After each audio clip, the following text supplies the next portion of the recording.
Čaute všetci, vítam vás v mojej novej show. Rád by som vám predstavil môjho nového hostia, ktorý bude... Ahoj, vítam ťa. Čau, Michal, som rád, že som mohol prísť. Mne sa páči tá cesta k tebe, čiže to bolo perfektné. Veľmi ma zaujalo tvoje kreatívne prostredie, lebo milujem dielňu a dielňu ako takú a proste úplne super perfektnú so sprejom. Niečo, čo som zdedil, Niečo, čo si zdedil. Zrobme modelový príklad, to bude oveľa jednoduchšie pre všetkých.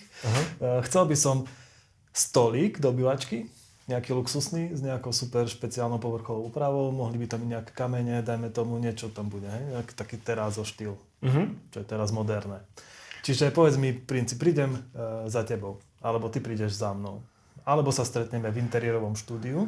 Tak. Čiže to je jedna vec, ako sa k tebe dostanem. Alebo si ťa objednám cez webovú stránku betelart.sk.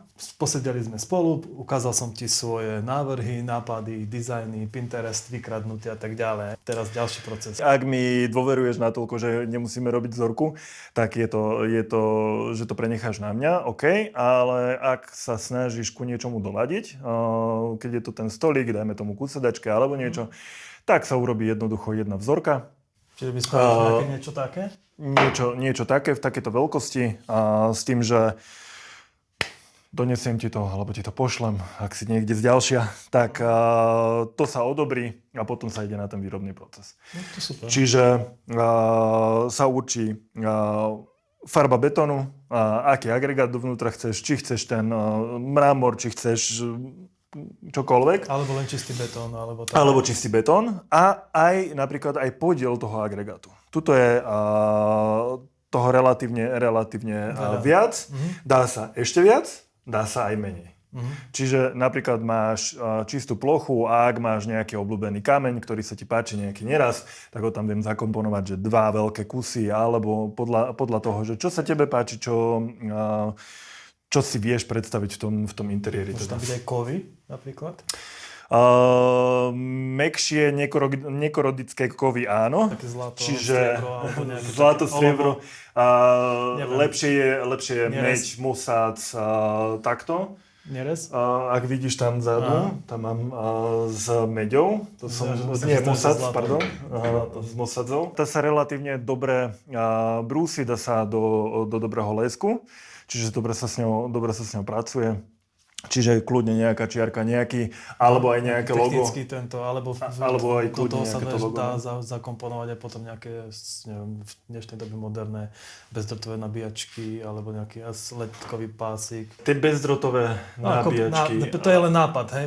Dá sa to spraviť, samozrejme. Len s tým, že v postprocese to tam dám. To je technické už vlastne. Hej, to už je potom, že nejakú tú Tam je to záleží aj na príhodninku testovaní si tam spraviť a takto. všetko. Dá sa.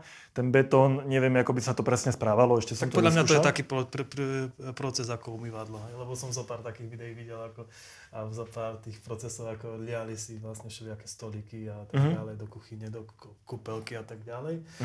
A v podstate tým pádom to je už špecifické na každého vlastne. Tak. A ešte musíme rátať s tým, že keby sa niečo stalo, tak potom potrebujeme vyriešiť problém opravy. Tak. Týchto zariadenia, keď budú zaliaté, tak asi tam sa už nikdy Preto sa to nedá zalievať. Ale dá sa to furt O spraviť. 40 rokov sa budeme smiať, čo to máme tam za káble z toho. Ale v tej dnešnej dobe je to super normálne, ale o 40 rokov to sú debili, dali tam nejakú takú hlúposť a proste teraz sa to tak nerobí, energia je z vzduchu. Takže ťažká budúcnosť. Ťažká budúcnosť. Čiže máme vzorku. Poslal si mi vzorku, ja som ju odsúhlasil. Teraz, keď chcem nejaký taký špeciálny vzor, predpokladám, že toto zo skrinky nevyrobíš. Tento pekný. Tento luxusná tmavá. áno aj. S tým, že tie formy ja mám v podstate narezané 1,10 m na 1,10 m, čo je taký ten plus minus pri tých stolíkoch maximálny rozmer. Ako samozrejme dá sa aj viacej. Že by si nepotreboval žeriav. Ja si len v podstate vnútri buď mám také plastové lišty, tie si prichytím do toho tvaru, ktorý chcem. No a to si potom osilikonujem, urobím tak, aby to držalo. Ja si myslím, že sa to reže potom. Či nie? Keď obdĺžnika- mám, napríklad keď je obdĺžnikový tvar a chcú oblé hrany, Tak to je tak jednoduchšie zrezať asi. je mi to jednoduchšie presne tak zrezať to. Aj sa krajšie odhalí ten agregát, nemusím toľko brúsiť potom v postprocese. Dá sa to aj keď sú nejaké atypické tvary, vlnovky a takéto veci, tak sa to... Čiže to dokážeš všetko- robiť všetko úplne dá. na mieru, hej? Že na špeciálne všelijaký. Keby som mal napríklad môjho architekta, ktorý mi vytlačí v 3D formu nejakého vlastne 3D formu, reálne 3D formu, do ktorej sa vyleje betón, alebo že mi vytvorí tú formu a ty na základe toho vieš vyrobiť už vnútornú formu na to, že by ti ten betón tam udržal. Hej? Napríklad povedzme si to takto, sa hlúpo. Hej? Áno. S tým, že mne stačí, keď mi to dodá v CAD systéme, nejakom 3D renderovacom programe a ja si to už viem potom... Ty si to dokonca vieš robiť? Buď si to viem spraviť, áno, že keď sú nejaké jednoduchšie tvary, si spravím sám. Ak by to bolo niečo zložitejšie, dá sa to teraz sa dá aj cez internet objednať nejaká tá 3D tlač. Čiže si to viem dať nejaký na tú formu, tú bázu dať vytlačiť na 3D tlačerni a potom pekne. Čiže ty by si vedel napríklad zrobiť aj takú vázu, takú špecifickú, betónovú, ako myslím princíp teraz náhlas. Či sa to, áno, dá sa. Jediná limitácia je u mňa potom už veľkosti. Áno, to chápem. Lebo či už je to pri prenášaní, či už je to pri moje priestory, a ako potom v tej dielni tam mám trošku viac priestoru, ale tiež tie tak do tých 3 metrov je taký ideál, keď je pri tých kuchynských linkách sa dá trošičku viacej. Ak je to potom v tom terácu, tak sa dá do nejakých 4-4,5 metra v jednom kuse. Len potom prídem na ten limit toho prevážania, lebo aj auto a tak ďalej a tak ďalej. 4,5 metra, že riadne auto. Potom potrebuješ veľké. Tak. Dobre, takže vymysleli sme si hociaký tvar, máme krásny tvar, vytvorili sme si formu a teraz ide proces, nie? Ako dlho trvá taká výroba? Respektíve, vlastne naleješ betón, ktorý je schválený, vlastne materiál, volajme to materiál, hej, do formy. Musí to zrieť, nie? Áno, trošku len skočím. Tá forma, všetko toto závisí od toho, aká je tá forma. Ak je to niečo jednoduchšie, tak to ide pomerne rýchlejšie. Keď už závisí to od toho, aké to je komplexné, a ak je to niečo jednoduché, ako ten stolík, tak tá forma pomerne ide rýchlo. Čiže niekoľko dní? Na tú formu nepotrebujem niekoľko dní. Tam zdĺhavejšie procesy sú potom ten postproces od toho odliatia. Na takú jednoduchú, fakt je to behom toho jedného dňa. Obdĺžnik. Obdĺžnik, takéto jednoduché tvary, čo je aj v podstate tento kruh a takéto jednoduché veci. Čo som mal niečo zložitejšie, tak tam fakt je to v priebehu niekoľkých dní, lebo presne musíš, ak si urobím nejaký ten základ, dajme tomu z polystyrénu, na to nejaké to, čo sa dá potom upravovať, šmirglovať a tak ďalej, tak to trvá, kým to vyschne. Vytvrdne a tak ďalej. Niekoľkokrát sa to musí opakovať, aby to bolo v podstate dokonalé. Ako keď robíme auto, keď lakujú auto. Ak si robím ja potom nejakú silikonovú formu, tak potom samozrejme ten silikon, je to drahý materiál a dlho to trvá, kým v podstate vymýšanie, vyzretie a tak ďalej. No a potom následne to odlievanie. To odlievanie, fakt to je v priebehu relatívne rýchlo, lebo však s betónom už asi každý videl, jak sa pracuje, ale je tam o pár surovín viacej, trošičku o pár minút dlhšie to trvá, kým sa to vymieša, lebo je to ultra vysokohodnotový betón. Čo to znamená? Klasický betón, ktorý sa používa na stavby. Nie zmesi, ale sú normy. Nejaké tie normy. A tak ďalej. A ten ultravysokohodnotový betón je v podstate tá najvyššia norma, ktorá je. 7 až 8 krát pevnejší ako klasický betón. Či už v tlaku, ale aj v ohybe. Je tam menší pomer vody, vyšší pomer cementu. Tým pádom sa tam používajú tie plastifikátory, ktoré napomáhajú tomu, aby sa ten betón lial. Potom ja si tam už pridám buď ten agregát, alebo niečo, nejaký ten mramor. To sa vyleje do tej formy. On je samonievelačný, pekne sa zleje do tej formy. V priebehu nejakých 24 až 48 hodín je to počiatočné zretie. Ten betón, on zreje až nejakých 28 dní do úplnej tvrdosti, alebo dovtedy, keď sa meria už potom tá normová pevnosť.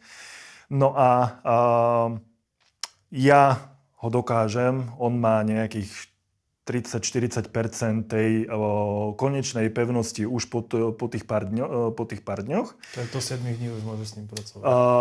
Tak, väčšinou ja už začínam po tých 2 dňoch, lebo keď to zreje dlhšie, tak už mám ťažšie brúsenie. Áno, chápem. Už si predpripravíš. Lebo keď ja to prvotné brúsenie začnem po tých 2 dňoch, taký stolík 2-3 hodiny na veľkej mašine. Je to hlavne to brúsenie, že prejdem ku tomu agregátu, lebo tam fakt 2-3, v niektorých prípadoch až 5 mm musím zísť nižšie, aby sa pekne odhalil ten agregát. Čiže vlastne ty brúsiš, ako keby si brúsil kameň. Tak. S tým, že potom v závislosti od toho, ako je vyzretý, tak idem ďalej, že či idem do toho hleštenia alebo nie. Potom sa nechá zrieť ďalej. No a, lebo tak ako som povedal, teraz sú to 1, 2, 3 hodiny a ak by som to nechal ten týždeň, tak by som raz toľko času by som pri tom strávil. Keď už mám prebrúsený, preleštený, čiže hodiny, tak reálne začínam impregnáciou.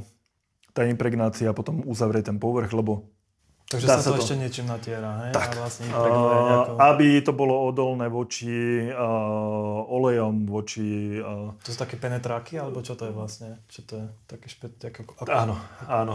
Penetrácie bude buď sa dá... penetrácia, hej? Zjednodušene povedané, áno. Zjednodušene to viem, robil som v stavebnej firme. Lebo hĺbková penetrácia, áno, tá ti zajde dovnútra a reaguje. Potom je nejaká povrchová úprava. To moc nedávam, lebo dobre, 1, 2, 3, 5 rokov to vyzerá dobre, začne sa to šúpať, škrabe sa to a tak ďalej, už to stráca ten svoj šmrnc, aj keď ten betón viem, že vydrží 50 rokov. Jasne. Ale už to nevyzerá dobre, lebo sú tam tie škrabance. Preto ja som začal používať, je to reaktívna penetrácia. Z Černobylu? Reaktívna kvôli tomu, že reaguje s pohyvom v tom cemente. Čiže na báze nejakých... To si môžeš prečítať dole. Teraz som na báze nejakých atomových štruktúr. No ale v podstate, čo sa deje, že sa to naviaže na ten cement, vytvárajú sa tam kryštáliky, v podstate podobné ako sklo.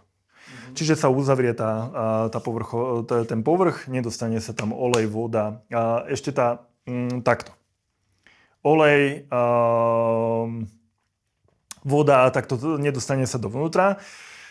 Jediné pri tej vode poviem, že zostávajú také tmavšie flaky, s tým, že sa to odpári nakoniec. Aj keď sa rozleje víno, robil som aj pokusy, 48 hodín som to nechával. Si spal na stole s vínom v ruke? Nie, reálne som si naklop olej, sojová omáčka, horčica, kečup, káva, voda. Keďže si tak. špecialista, šéf kuchár, tak musíš vedieť, čo je. Kto by ale chcel vedieť, čo je Michal, tak nech si pozrie dole odkaz, alebo vľavo, alebo vpravo, kde hovoríme o tom, jak prešiel z Rakúska, z Talianska, cez Rakúsko, cez Nemecko, k tejto svojej profesii, tak momentálne, k tejto špecialitke. Pretože betón je relatívne porezný, tak môže sa stať, že nasaje dovnútra. A ku tomu, čo som ešte nedopovedal, tá povrchová úprava, ona nasaje tú vodu, ale nezostávajú tam flaky.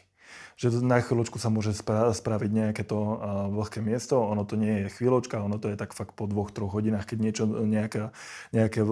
niečo vlhké na tom je, tak vtedy to začne byť vidno. No ale ono sa to v zápätí odparí. Čiže máš to otestované. Mám to otestované.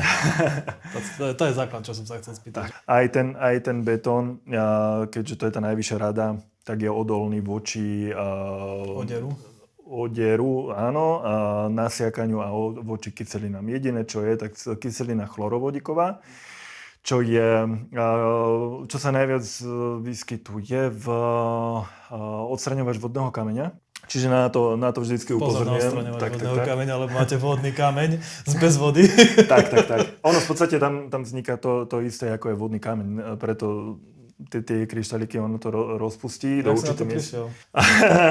Tiež v tom videu, čo sme spomínali, som mal presne tak vzorečky poukladané vzadu v kufri v aute, 1 5-litrovú bandasku kyseliny, normálna pohodová divokejšia jazda a prevrátil sa kanister. No len kanister bol dobre zatvorený, ale bolo to uprostred leta, čiže v aute plus minus 50 stupňov ustrelilo dekel a asi tak 3 litre kyseliny sa mi rozlialo v kufri a aute. No a sa mi trošku tak potopili.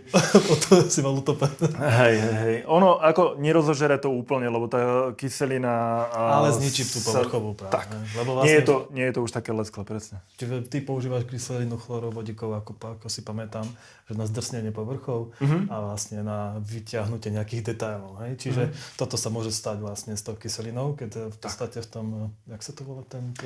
Odstraňovač vodného kameňa. I keď tam je to, ja používam 30%.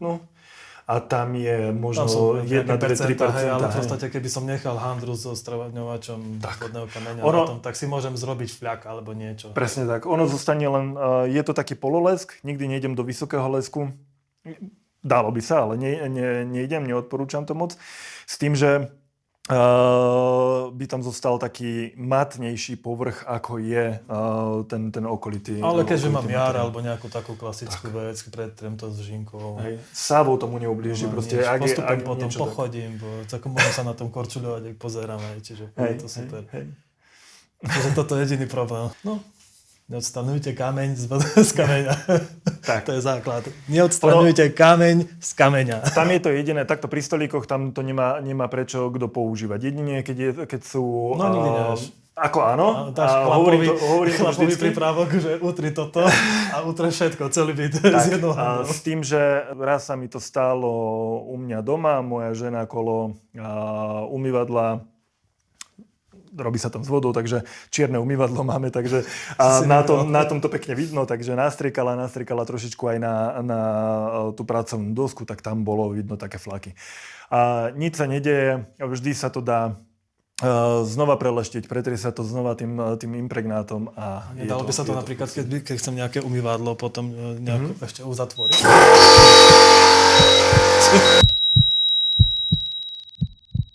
Ak chcete podporiť moju tvorbu, kliknite na odkaz dole. Je to odkaz na Hero Hero, kde nájdete nezostrihané videá, celé podcasty, celé rozhovory, backstage. Takže ďakujem vám všetkým za odbery, lajky a nezabudnite zdieľať a komentovať moje videá.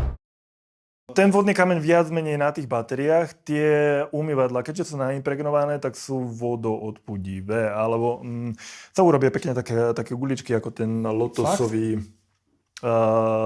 Potom ti ukážem. A ako taký efekt takého lotosového kvetu, že ti urobia guličky a pekne to steče dolu. Ak sa to udržuje, ak sa nezničí tá povrchová, ak s tým nikto nejde fakt, že s drátenkou do toho a takto, že by sa to časom poškodilo, tak sa tam nemá prečo zachytávať tá voda. Aha, takže to je super. Ani pasta zubná. Taká bežná údržba, čiže normálne zobrať jarovú vodu, prejsť, nič agresívne, tak vydrží to rovnako tak, ako ten porcelán. Čiže to je potom aj tip pre všetkých ostatných, ktorí chodia do luxusných apartmánov a idú vidieť také niečo kamenné, tak mali by si dávať tiež fakt bacha, že by tam nečistili to s týmto. S tým, čo sa nemá. Toto nevyrába Čína, toto je kvalitná ručná práca, škoda by to bolo zničiť. Ono, každý materiál má svoje pre a proti. Tu je tá estetika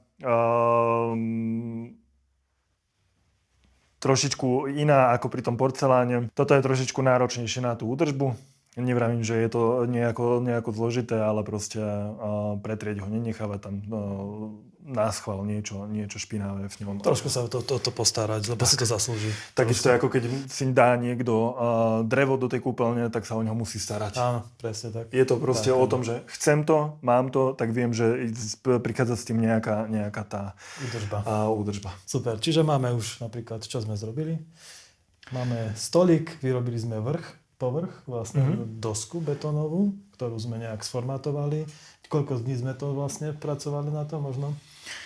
Začalo to zhruba týždeň až dva je práca, príprava je týždeň až dva, predpokladáme, lebo všetko trvá, pripraviť do výrobného procesu. Tak. A potom prichádza ešte potom vlastne osadenie, alebo takto? Závisí od toho, že čo. Takto stoliky, tie jednoducho posielam. Čiže ty vlastne pripravuješ len dosku vrchnú a oni potom si už robia tú montáž na to nejak? Ako to je ďalej? Viem. Dobre. Mám veľký stôl, hej? Mám tu veľký stôl, chýbajú mi tam asi čo? Nožky? Podnož, áno. Podnožky, podnohy, podnož. Ak viem zhotoviť len čisto v podstate ten stôl, alebo aj s tou podnožou. Na to buď, ako mám...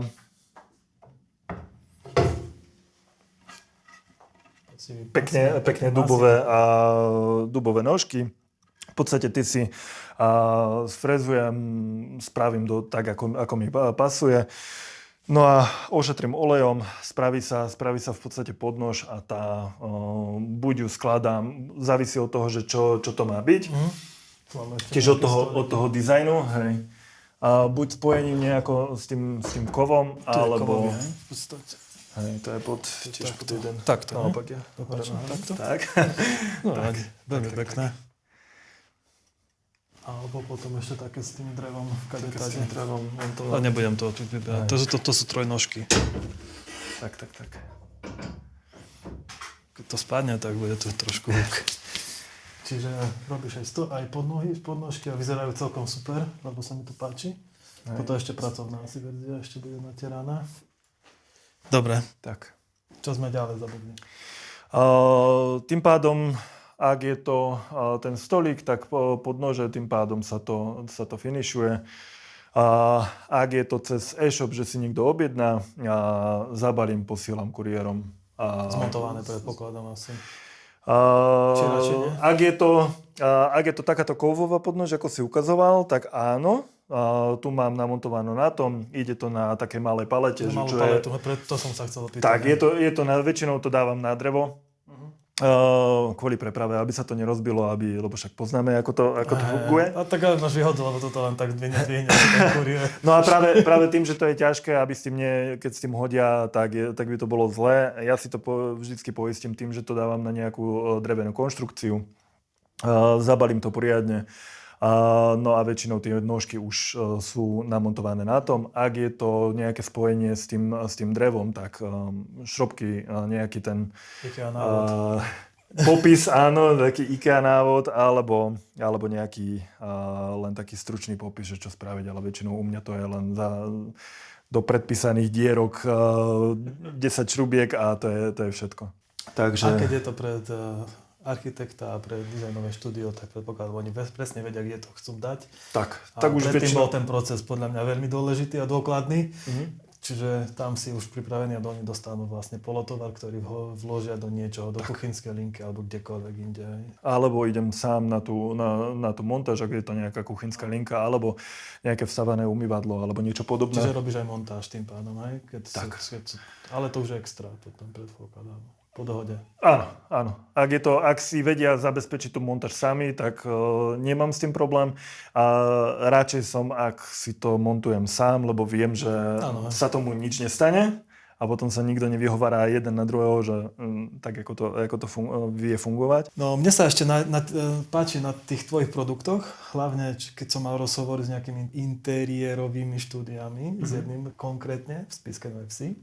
A on povedal, že sa mu veľmi páči a čo veľmi ľudia žiadajú je vlastne tie custom obkladačky, custom obklady, 3D obklady, ale niečo také, čo nemá niekto iný. A vlastne tie obklady. A toto minule si mi ukazoval a mne sa hlavne páči a toto by som chcel ešte vyzdvihnúť. Vlastne tá variabilita vlastne tvojich dizajnov. Kde chodíš na tie nápady? Lebo toto je jedna vec, ten trojuholník, hej, proste neberte to vážne, to je vlastne jedna vzorka, ktorú tu má. Pozrite si na webe Battle.art, kde vlastne sú všetky ostatné obklady, ale to nie je všetko. Ty vieš tie obklady vyrobiť úplne na mieru. Tak. A s kvalitou. Tak. A s tým, že tiež to je z toho ultra vysokohodnotového betónu. Keď je tento konkrétny, tak je jeden veľký trojuholník, potom sú také malé a tie sa dajú skladať už ako chceš. A potom, ak ja dostanem návrh, a zase z toho teče voda. Tak, to sa dá pekne aj tu demonstrovať. Že? Na tomto asi nie. Dobre, to sa nedá demonstrovať tu. Nie je to minus 7. Ale nie je tu plus viac ako 8. Tým, že ak ja dostanem aj nejaký ten návrh od dizajnéra alebo nejakého architekta, ktorý chce nejaký zložitejší tvar alebo niečo konkrétne, viem to zhotoviť presne na tú danú stenu. No ani len na stenu, lebo vlastne ja môžem vlastne pokračovať svojim dizajnom z tohto umývadla ku obkladačkám a vlastne ešte ku stolíku. Čiže v podstate, môžem pokračovať, prechádzať cez chodbu a tak ďalej. Čiže mne sa toto napríklad páči a preto som to chcel vyzdvihnúť, lebo tá variabilita je úplne iná ako v bežnom štúdiu, lebo tam, keď si kúpiš niečo také, tak majú také a inej farby, ale to je všetko, čo majú. Majú len toto. Hej? Nemôžeš veľkého výrobcu pýtať, že by ti zrobil stôl alebo umývadlo. Ináč presne aj tie obklady sa dajú v tom teráce robiť. Tu si dáš nastaviť farbu, ale tá farba môže byť konzistentná cez všetky produkty. Hej? A čiže toto je tá výhoda, keď vlastne si malý výrobca, nie malý výrobca, ale výrobca, ktorý robí veci na mieru. Ako stále ešte malý, lebo však jasné, že si malý, ale dokážeš vyrobiť veci, s ktorými by sa nebali pochváliť veľké výroby. Ako štúdia. Čak je to reklama, nie? Všetko je reklama. Ale tak na dobrú prácu treba zrobiť dobrú reklamu. Ja si myslím, si to zaslúži. Ďakujem. Lebo to je strašne veľa práce. Lebo koľko trvá napríklad brúsenie týchto kachličiek, obkladačiek. To je podľa mňa takisto ako z toho stola. Ono s tým, že ti to môžeme aj ukázať. Aj tu menšiu zaber. Aj tie menšie tam sú rovno. Ja mám v podstate aj stroj, ktorý vyrába takéto formy. Je to ABS. Ty si sám vytváraš vlastne. Je to ABS plast, hej, a to je vakuové formy. Moc dovnútra nechytaj, lebo je to naolejované. To je presne ten heracera. Áno. A s tým, že vakuové formovanie, on sa nahreje na určitú teplotu, spustím ho dole a urobí to v podstate otlačok. Teraz tie sa dajú používať niekoľko stokrát dookola, kým ich nepoškrabeš alebo fakt nezlomíš. Jasné, alebo niečo ale to je napríklad nestane. výhoda spolupráce s architektom, ktorý ti vytvorí 3D formu, 3D vytlačí, ty z 3D vyrobíš túto formu a vlastne dokážeš robiť malé autíčka, keď by si chcel. Vlastne, čokoľvek. Hej. Toto sa mi páči na to. Je pekné, keď sa prechádza cez ten interiér nejaký ten vzor, že napríklad v vstupnej chodbe je nejaká stena pekne obložená, tiež sa dajú tie obklady aj do toho teráca spraviť. Potom to prechádza... Plážba, obklad, čokoľvek. Tak. Prechádza to potom v kuchyni, napríklad kuchynská linka a v kúpeľni, dajme tomu jedno drevo, že má jeden doplnky, sklo. Je tam jeden materiál, ktorý prechádza v podstate celým tým interiérom a nejako to tak spája, robí to tú homogenitu toho interiéru. A atmosféru tomu vytvára tak, že to nie je všetko IKEA štýl. Tak. Z katalógový. No a toto je výhoda, lebo vlastne práca s interiérovým štúdiom a spolupráca vlastne s výrobcom, ktorý priamo vyrába ten nábytok, lebo keď to interiérové štúdio napríklad, keď sme sa rozprávali, tak on povedal, že oni nábytky nekupujú. Oni kupujú oni si vyrábajú nábytok na veru. Jediné, čo sa kupuje, je stolík alebo niečo, lebo to je v podstate vždycky specifická vec. A bežný stolár zase nebude vyrábať stolík. Ale to je zase výhoda tvojich produktov, ktoré vlastne k tomu hodnotnému interiéru, ktorý nie je klasický skladačka Mercury Market a iní výrobcovia, ktorý tomu dá nejakú tú hodnotu, ne? Lebo vlastne ten stolík len tak z nožkou neodkopneš. No môžeš si na ňo položiť aj kavičku, aj proste aj veľmi drahú vecičku, hej? Čo sa to na to aj rimuje. Ono s tým, že keď je to na tých podnožiach, ja väčšinou aj tie fleeceové podložky na to dávam, takže je to relatívne, dobre, toto má meter priemer, ale ak je to niečo takéto, dá sa to fakt od tých 2 cm robiť, takže celá tá konštrukcia nejakých 15 až 20 kg, v závislosti od veľkosti. Čiže nie je to od masívneho dubového nábytku, nie je to nejaký veľký rozdiel. Nie, ale tak to má byť, lebo nábytok mal byť taký, že sa... Dá sa s ním pekne hýbať. Dá sa s ním hýbať, ale proste, že ho len tak neodkopneš. Keď sa prisunieš zo stoličkou, takže brucho neodtlačí stôl. Bude taký ľahký papierový drevo. Aj tie jedalenské stoly tvoria takéto srdco toho domova. Lebo v tej jedálni fakt, že tam sa trávi viac menej najviac času, aj keď príde návšteva väčšinou, buď v obývačke, alebo v tej jedálni. Spojovací priestor medzi obývačkou a kuchyňou. Áno, že by si rozdelila vlastne ten priestor. Tak. A dá sa tam nejaký ten jedalenský stôl, že mám blízko aj do tej kuchyne, aj do tej obývačky a keď je to nejaké rodinné stretnutie, tak je to či sa tam deti učia, či sa tam je tie nedeľné obedy. Tam sa búcha po stole. Tak. A potom to znie úplne ináč, keď buchnem po tom betónovom jedálenskom stole ako po klasickom nejakej drevotrieske. Si trikrát drevotrieske. rozmyslíš, keď buchneš po tomto stole. Hej. Otázka, aké je to pevné, keď si buchnem po tomto stole. Je to krehké, alebo takto? Za je to pevné, čiže je to tak, za bežných okolností sa netreba sa toho báť. A takéto klasické buchnutie, že či spadne tanier a toto rozbije sa tanierný stôl. Áno, vyzerá to pevne, čiže proste je to veľmi pevné. Áno, je to pevné, má to nejaké limity, samozrejme ako všetko. Ale hrány sa neobíjajú, lebo je to vysokopevnostný betón. V podstate je to kameň. Tak, je to v podstate ako keby to bolo z mramoru, je to v tej istej hladine. Čiže musím sa k tomu správať ako k mramoru. Čo som chcel, tak presne, čo som chcel povedať, že ak je, väčšinou tie podnože robím tak, aby bol podopretý ten stôl aj z tej spodnej strany. Ak je to kuchynská linka, ktorá je tam voľný priestor medzi tým na tých 60 cm, čo je taký ten štandard tej kuchynskej linky, tak tam mi to vydrží nejakých 200 kg úplne v poriadku. Že 200 kg záťaže v strede. Na 60 cm, čiže tak mám 60 cm, tak mám dosku na vrchu a v strede 200 kg. Tých 200 kg, čiže jeden veľký dospelý človek sa tam v kľude, nechcem sa tam dostať, ale áno, dá sa aj takto. Môžete si posedieť, áno, ako veľká dvojka. Čiže ak potrebujete niekedy výjsť na to, že pod stropom niečo pozametať, nejakú pavučinu, tak sa dá úplne v kľude na to vyskočiť. Netreba sa toho báť. Ja si myslím, že je oveľa kľudnejšie ako na bežný drevotrieskový stôl. Tak. Lebo máš istotu, že to je niečo pevné. Ešte len doplním, že aj keby sa stalo, že to praskne, tak to není tak, že by to teraz sa zlomí a zrúti sa na zem. Sú tam tie výstuhové vlákna. Čiže ono ešte to je vo výstužené, hej? Každý jeden? Každý jeden. Dávam tam v podstate polypropylonové vlákna sa tam dávajú proti mikrotrhlinám, čo je pri zreti toho betónu. A potom ešte alkalicky rezistentné skelné vlákno a to sa tam dáva ako náhradu namiesto tej kovovej, čo sú roxory a takéto veci. To vlastne v tomto je v menšom, ale tak. To je špeciálne vlákno. To je také ako sklenené vlákno, ktoré sa vyleje do toho betónu a ono tak, v podstate je rozmiešané a tým pádom je to vlastne spevnené, lebo ten materiál, keď reaguje vlastne, tak je okolo toho vlákna a to vlákno spája vlastne. Tak. Tým, že sú tam náhodne porozdeľované tie vlákna vnútri, tak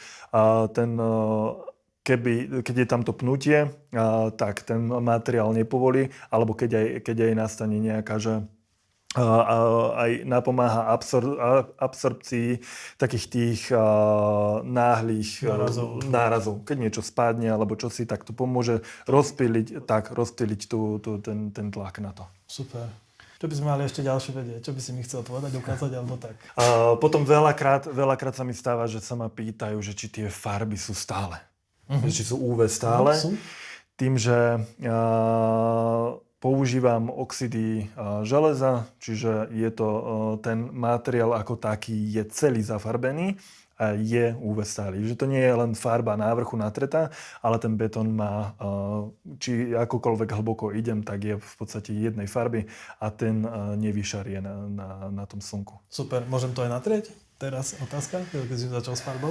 Akože potom, keď už to máš doma, rob si s tým, čo chceš. Neviem, ako princíp, ale ty by si to neodporúčal natierať, lebo lepšie to vyrobiť v tej farbe betónu, ako je to vyrobené. Kvôli tej farbe a v tej farebnej stálosti. Ako náhle tam bude farba, na tom namaľovaná, natretá, ako vždycky to bude niečo, čo sa môže odlúpiť a tak ďalej. Tak, všetko sa dá natrieť. Či je to drevo, či je to mramor, len aby to potom nebola škoda, že znehodnotíš ten výrobok. Ale ja osobne nenatieram. No ako je škoda to natrieť, ale vyzerá to krásne, vieš, ale poznáš poznáš ľudí. Ľudia sú všelijakí. Ale si myslím, že takto, v tej cenovej kategórii, keď už si človek kúpi nejakú vec, tak vie, že má nejakú hodnotu, tak sa k tomu trošku inak správam, ako keď si kúpim fakt z tej IKEA. Tak už na čo by som si to natieral, keď si vyberám farbu. Tak. Keď si vyberám farbu, tak si to natriem ako chcem. Hej? Čiže v podstate si vyberiem farbu a tá farba bude konzistentná. Hej? Čiže toto je super. Ako klasické omietky na domoch. Hej? Každá jedna vyblednutá. Poctivá farba. Dobre, takže Máme za sebou stolíky, vyrábame umývadlá, špecifické veci. Vieme vyrobiť aj vázu, aj busto, aj čokoľvek. Lebo vieme, otázka, koľko to bude stať. Koľko môže stať napríklad stolík. Nechcem, že by si mi tu hovoril ceny, lebo každý jeden dizajn môže byť úplne špecifický. Aj prívesov, aj farbami, aj týmto. Ale povedzme si napríklad taký rozpätie. Pri tých malých stolíkoch je to v stovkách eur? Vyšších stovkách. Vyšších stovkách s tým, že tie menšie, dajme tomu, začína to na nejakých 500 a ide to vyššie. Už potom podľa tej veľkosti, podľa toho, aký agregát je vnútri, ak je niečo, tak tá podnož, či sú drahšie materiály na tom použité, či koľko času máme podnož, čiže to v času sa na tom strávi. Len toto, koľko môže stať peniazy. Hej? A vždy sa musím riadiť podľa aj nejakej tej konkurencie. Tiež som není nejaký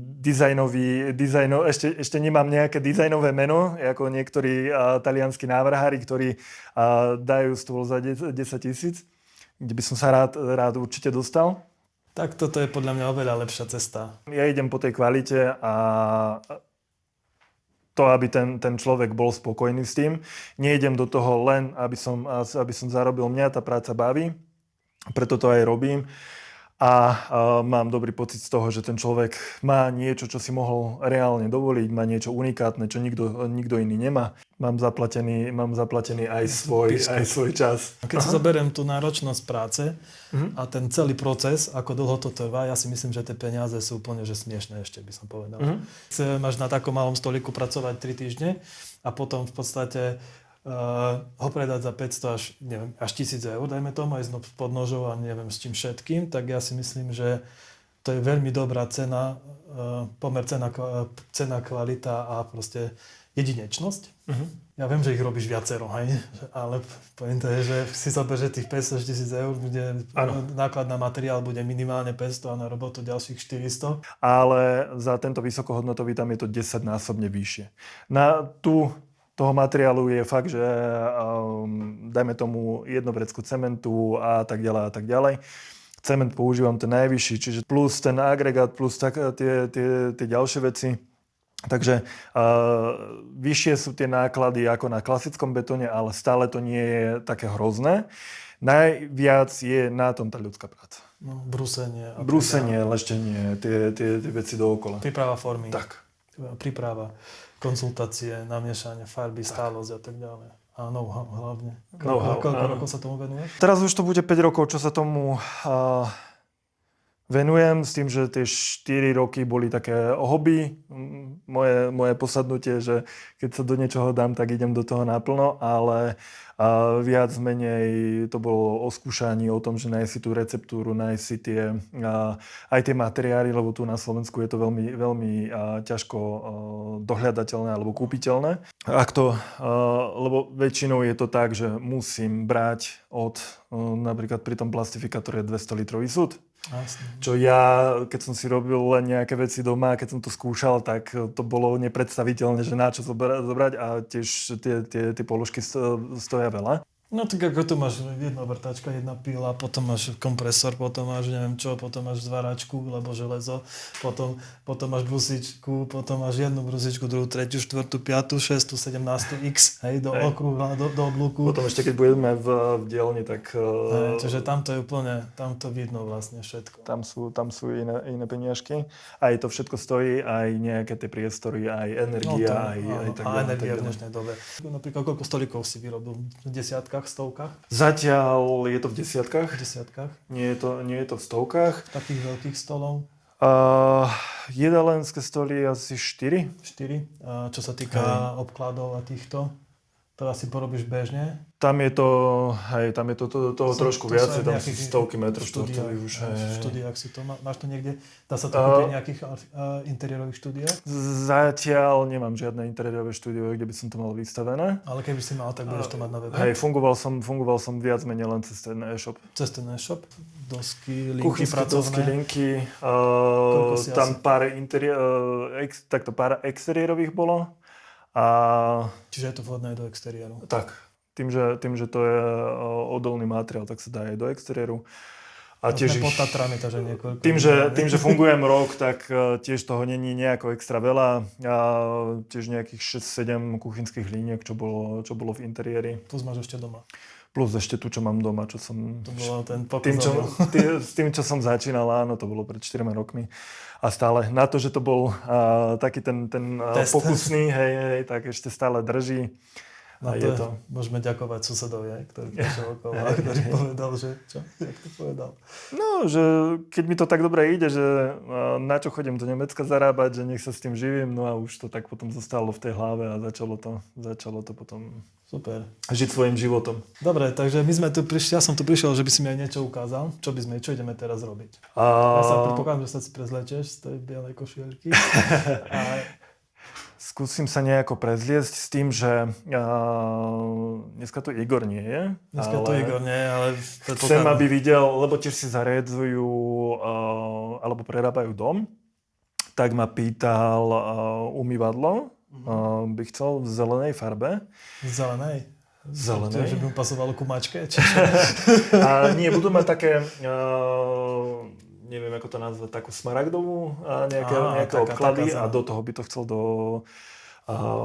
doladiť, tak som sa rozhodol, že mu jedno umývadlo na vzorku spravím. Jak sa jemu nebude páčiť, tak kľudne potom zavesím na e-shop. Ešte mi ukáž vlastne tú formu na to umývadlo, keď môžeš. Že ju máme tu rovno pred nosom. Ops, čo spadlo? To je ďugov na... To je v podstate zo spodu je ešte taký plastový držiak, aby sa toto neprehlo dovnútra. To je spodok. Toto je v podstate spodok, tu je odtok na umývadlo. Tiež je to z toho ABS plastu. Tou istou olej.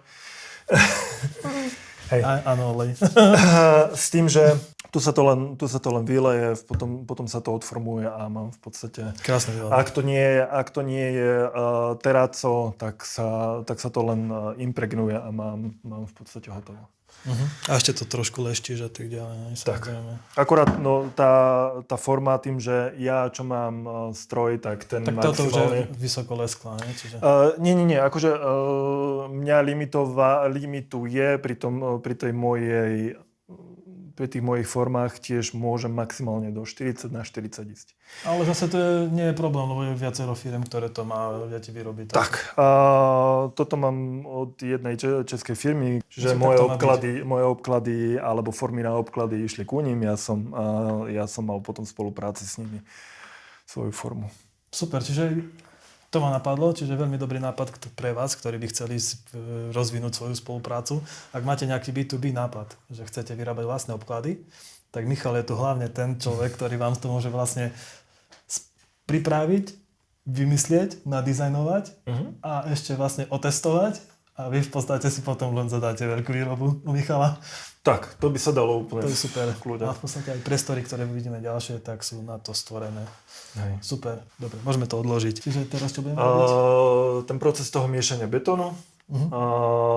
No a ukážem, ako sa to odleje a to bude asi všetko potom. Super. Potom, keď prejdeme vedľa, tak už mám jedno umývadlo, tiež terrazzo. To ukážem, jak sa to aspoň zbežne, jak sa to brúsi, jak sa to lešti. Dúfam, že to pôjde, lebo to už má teda nejako týždeň. že bude to trošku napínavý proces. Dobre, super. Tak nebudeme to zdržovať. Môžeme sa prezliecť a vidíme sa za chvíľočku. Dobre, takže ideme miešať, hej?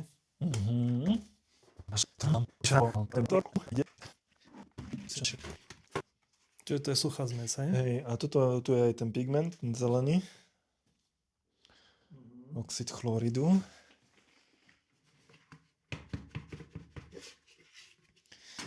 Takže najprv suché premiešam.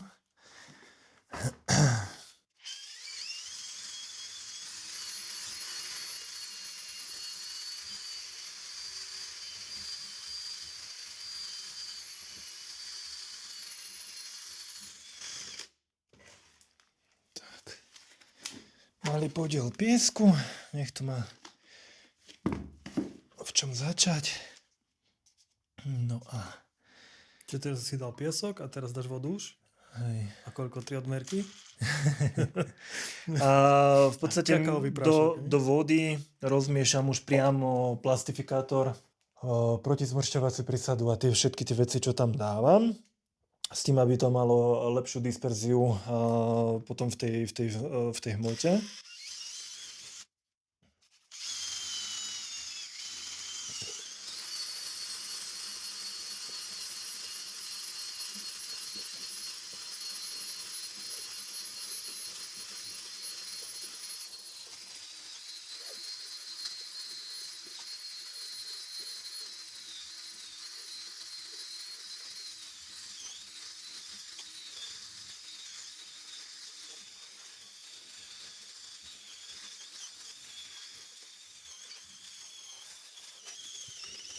To máš tam určité presné množstvo vody? Či môže byť viac? Nie, vodu už nepridávam. Voda je daná a potom sa to už koriguje len plastifikátorom. To je taká kola, hej? Hej, taká kola.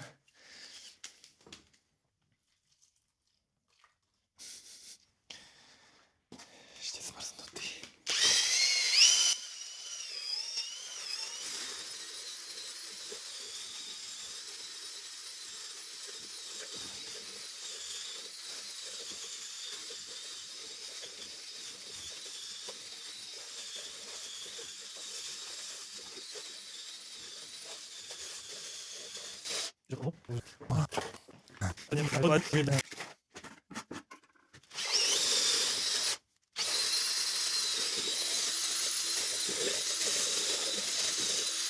Zvyšok piesku. To máš presne ako ten pomer, čo na ten objem, hej? Áno. Polypropylenové vlákna. Aha, presne to, čo si rozprával. Ale do umývadiel dávam len polypropylenové vlákna. Tie sklené vlákna tam netreba, lebo to není tam pnutie. Väčšinou to umývadlo leží na niečom, takže tam to stačí.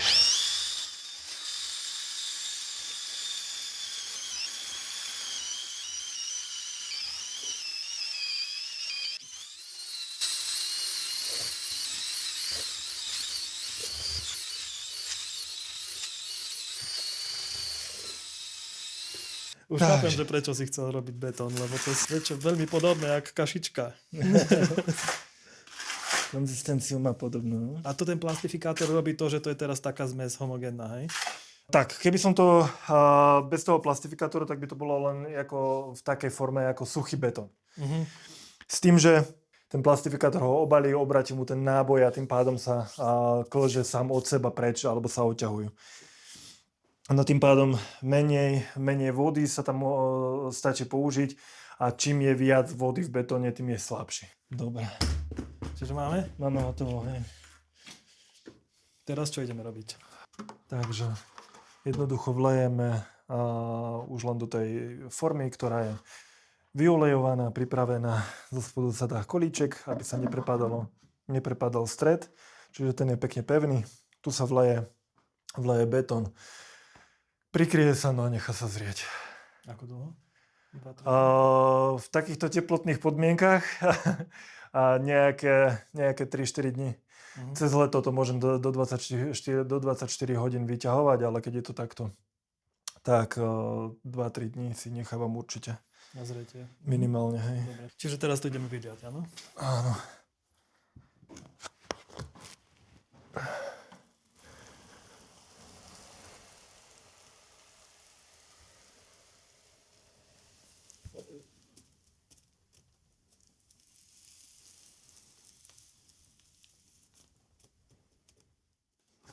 Ešte tam uniká ten vzduch. Môžeš. Tak to klope. Ide otvoriť. Ja idem otvoriť, ja som klopal. Trošku mu pomôžeme. Vzduchu. Dal som aj tak veľa. Teraz by si mohol vyrobiť niečo z toho ešte, keď máš viacero, tak... Preto mám tie formy, tie trojuholníkové. Aha, že to rovno dáš do tých foriem? Hej. Ty si beťár. Si myslel na dve veci naraz. Čo u chlapov moc nie.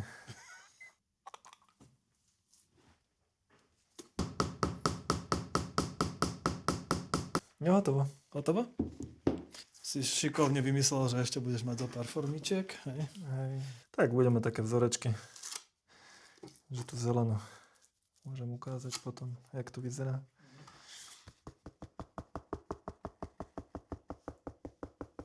Vibračný proces. Pekne vidíš, jak tie bublinky vychádzajú hore a jedno také klepnutie pekne.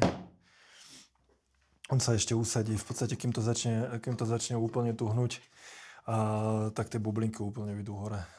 Z tejto spodnej strany trošku ešte budú, ale čo sa týka povrchu toho náspodu, tam sa nebudú držať a bude to pekne hladúčke. Pekne si spravil. V podstate by si tým pádom vedel fakt presne toto, čo som rozprával, k tomu si zrobiť nejaké obkladačky. A vlastne v tom jednom procese miešania pripravy je to fakt, tá farba bude konzistentná. Nemá prečo byť iná. Aj ten materiál, aj všetko. Super. Keď budem mať dom alebo byt a budem si rekonštruovať kúpeľňu, tak isto budem jeden z prvých zákazníkov tvojich. Na 1,000,000%. Ďakujem krásne. Dobre. Super, máme hotovo? Máme hotovo. Super. Tak, čo ideme robiť teraz? Prejdeme vedľa do dielne a tam budeme v podstate to umývadlo, ktoré už mám odliaté, tak budeme brúsiť. A ukážeme aj vzorky a takéto veci. Vidíme sa za chvíľku. Dobre. Zuzka, ramena brúska Zuzka. S ňou v podstate idem do toho od toho najhrubšieho, čo je ten najhrubší kotúč. Potom postupne celý proces do tých jemnejších. Druhá Janka. Pneumatická brúska, ktorá má príkon vody, aby sa zabranilo prehrievaniu tých brúsnych kotúčov. Tie zoberú v podstate ten vrchný materiál. No a dostanem sa do toho agregátu, že ho odhalím a bude to pekne to teráco. Toto umývadlo mám odliaty nejaký ten týždeň. Pekne hladké, je to taká kapučinko, taká farba, také jemné mramorovanie tam je. A budem brúsiť v podstate len tú vonkajšiu stranu, tú vnútornú nechám tak, ako je. No a uvidíš ten proces sám. Pôjdem trošku ďalej. Hej, lebo budem asi prskať teraz v začiatku.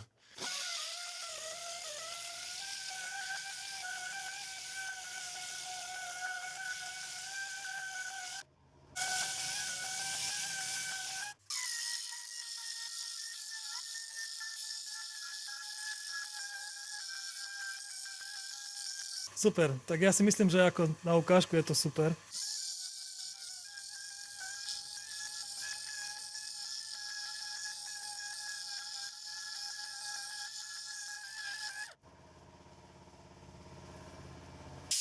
Takže sa podarilo. Takže Opraviť agregát, len ale taká... ja si myslím, že budeš mať dosť veľa práce s týmto, lebo keďže si mi povedal, že trošku to dozrelo. Hej. Takže to bol len taký maličký segment, čo 5 minút len toho hrubého brúsenia, potom následne to leštenie a tak ďalej, takže je to... Klobúk dole, je to proste... Je toho dosť. Je toho dosť. Je to tak asi 4 stupne. Alebo menej. Máš čo robiť. Voda, ruky, Takže toto brúsenie. Ako super. A tá voda je, tu recyklujeme, lebo to ide do odkaľovacích jám, odtiaľ sa to vyťahuje naspäť do nádob, kde sa to potom čerpadlom zase ženie. Bioral, hej? Tak. Igor. Takže to sa znovu a znovu používa tá istá voda, takže tá má tú istú teplotu, ako je tu okolitý vzduch v Logstar. Michal, ja ti veľmi pekne ďakujem, že som tu mohol dneska byť, že som ťa mohol navštíviť v tvojich priestoroch. Bolo to veľmi inšpiratívne, veľmi veľa vecí som sa naučil. Hlavne dúfam, že vy ste sa veľa vecí naučili, lebo to bol základ tohto videa, že by som vám priblížil, ako funguje taký proces výroby betónových výrobkov. Že to nie je žiadna sranda vyrobiť také umývadlo, a nedaj Bože obkladačku. Momentálne sme u Michala v tej jeho dielni a táto dielňa je kombinácia kamenárskej dielne a betonárskej dielne. Povedz mi, čo tu máte? Tak, ako som už predtým ukazoval tú Zuzku a potom ďalej sú tu táto tu hneď tu za mnou tá mašinka, to je na orezávanie, keď sú nejaké špeciálne tvary, tam je také lano brúsne, alebo rezné. Tá mašina to je na brúsenie hrán, keď sú kuchynské linky, aby aj to čelo v podstate, čo je spredu, aby to bolo krásne do jednej rovinky zbrúsené. No potom narezanie, tam ďalšia mašina a tak ďalej. Kompresor, veľká miešačka a potom už také ručné prplačky, čo tu máme. Super. Takže ja vás len chcem poprosiť, aby ste, keď chcete niečo z betónových výrobkov, oslovte Michala, alebo mi napíšte dole do komentára. Keď sa vám to páčilo, napíšte tiež nejaký koment a keď sa vám to nepáčilo, tiež napíšte nejaký koment. Hlavne by ste mali dať odber, like, subscribe na môj kanál. A pozerajte moje videá aj naďalej, lebo čím ďalej, tým viac bude takýchto nových vecí, ktoré chcem predstaviť vám, mojim divákom a hlavne celému svetu. Michal je šikovný chlap, šéf-kuchár a teraz momentálne špecialista na betónové výrobky. Čiže to je asi z mojej strany všetko, keď chceš niečo povedať ešte. Ja len takú drobnosť, že potom... je to od výmyslu sveta, takže sa ozvite, vidíme sa, počujeme sa, ak budete mať záujem. Dobre, prineseš im všetky vzorky a tak ďalej. Hej, tu mám však pripravené vzorečky mám. Vzorečky sú tu a idú s mailom a idú mailom k vám. Idú mailom k vám. Je to aj nafotené, mám to na stránke, takže kľudne potom pozerať tam. A nie len tie vzory, ktoré v podstate tam uvidíte, dá sa, ak máte nejaký nápad, dá sa zrealizovať skoro všetko. Takže uvidíme, čo ukáže budúcnosť. A my sa dúfam, že vidíme. Vidíme sa na budúce. Čaute. Čaute. A nezabudnite, čo som vám povedal. Čaute.